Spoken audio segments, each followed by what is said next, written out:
مجھے یہ لگتا ہے کہ ان خطوط کے اندر کوئی ایسی خطرناک چیز نہیں ہے، لیکن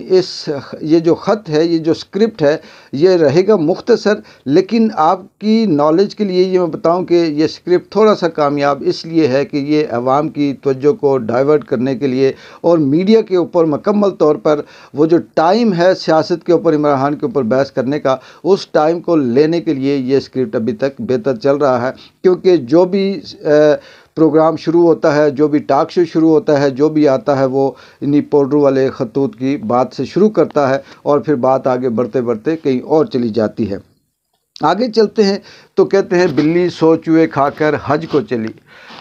انتہائی مشکل، نازک اور عجیب و غریب سوال ہے۔ ہمارے جناب فارم 47 کے مینڈیٹ چور، کرپٹ، ڈاکو، لٹیرے اور اس پاکستان کے اوپر غلامی کی بدترین مثال قائم کرنے والے شہباز شریف صاحب عمرے کے لیے سعودی عرب جا رہے ہیں۔ پہلا سوال، وہ عمرہ کس منہ سے کریں گے؟ دوسرا سوال کہ کیا اس طرح سے ظلم، زیادتیاں، جھوٹ بول کر رمضان کے اندر حج یا عمرہ کرنے سے ان کے گناہ دھل جائیں گے؟ کیا ان کے عمرے اس طرح سے قبول ہوں گے؟ تیسری بات، سوال یہ ہے کہ وہ سعودی عرب کے ولی عہد سے ملنے کے لیے جائیں گے، لیکن سمجھ نہیں آتی کہ کعبہ میں مل کر ان سے کیا بات کریں گے۔ اگر ان کے لیے کوئی دروازے کھولتا ہے یا کعبہ کا کوئی گیٹ کھول کے انہیں سعادت حاصل ہوتی ہے، تو کس طرح سے وہ اس کے اندر جا کر پھر اپنے آپ کو یہ تسلی دیں گے؟ پورا پاکستان نہیں، پوری دنیا جانتی ہے، بہادر امریکہ جانتا ہے، جو 2 نمبر لوگ ہیں وہ جانتے ہیں، 1 نمبر لوگ جانتے ہیں، جتنے بھی چاہے تعلق جن کا چاہے اس کا چائنا سے تعلق ہو، رشیا سے ہو، انڈیا سے ہو، یا پھر امریکہ، برطانیہ، یورپ سے ہو، یہ سب جانتے ہیں کہ پاکستان کے اندر چل کیا رہا ہے اور پاکستان میں جو حکومت ہے وہ کون سی ہے۔ کیا جمہوری حکومت ہے یا زبردستی چھینے جانے والے مینڈیٹ کی حکومت ہے، ڈنڈے اور گن پوائنٹ پہ قائم کی جانے والی حکومت ہے؟ اور یہ اب صرف اسی طرح سے کر کے اپنا ٹائم پاس کریں گے، لیکن پاکستان کے اندر جو کچھ بھی ہو رہا ہے یہ صرف اور صرف وقتی فرضی ہے۔ جیسے کہ پاکستان تحریک انصاف کے بے شمار خبروں میں چل رہا ہوتا ہے کہ احتجاج کی کال دے دی، عید کے بعد جلسہ ہوگا، رمضان کے بعد یہ کال ہوگی، اس کے بعد یہ ہوگا، لیکن یہ سب چیزیں ناظرین اس وقت تک بے معنی ہو جاتی ہیں جب تک پاکستان کا تحریک انصاف کے چیئرمین عمران خان کی رہائی نہیں ہوتی۔ اور عمران خان اگر پاکستان کی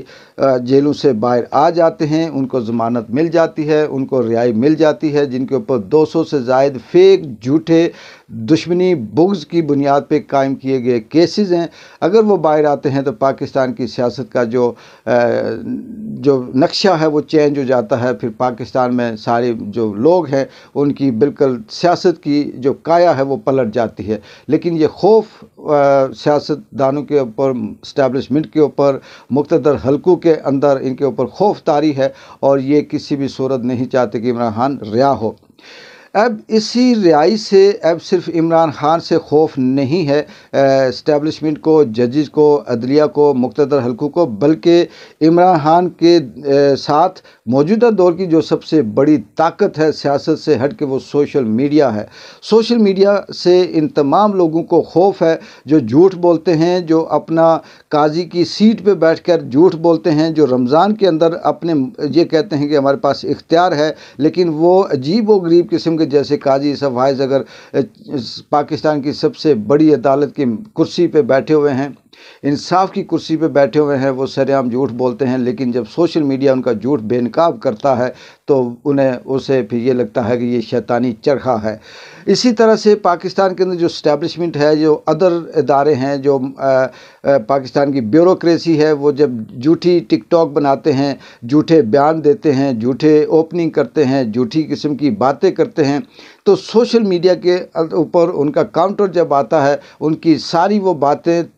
دلیل کے ساتھ، تفصیل کے ساتھ جھوٹی ثابت کی جاتی ہیں، تو وہ یہ کہتے ہیں کہ یہ سوشل میڈیا جو ہے یہ پاکستان کے اندر شیطانی چرخا ہے، یہ شیطانی کام ہے اور اس کو بند کیا جائے۔ اس کی وجہ یہ ہے کہ پاکستان کے اندر 30 سے 35 نیوز چینل جن کے اوپر اربوں خربوں کے حساب سے پیسے خرچ کیے جاتے ہیں، مالکان کو قابو کر کے بیانیے کو کنٹرول کیا ہوا ہے، اور تمام اینکر وہی بولتے ہیں جو انہیں کہا جاتا ہے وہی بات کرتے ہیں، وہی سوال کرتے ہیں، اس میں بیٹھنے والے، اس میں بولنے والے، اس میں تجزیہ کار، تبصرہ نگار جو بھی ہیں سب وہی بولتے ہیں جو ان کے سامنے پرچی لکھی ہوئی ہوتی ہے۔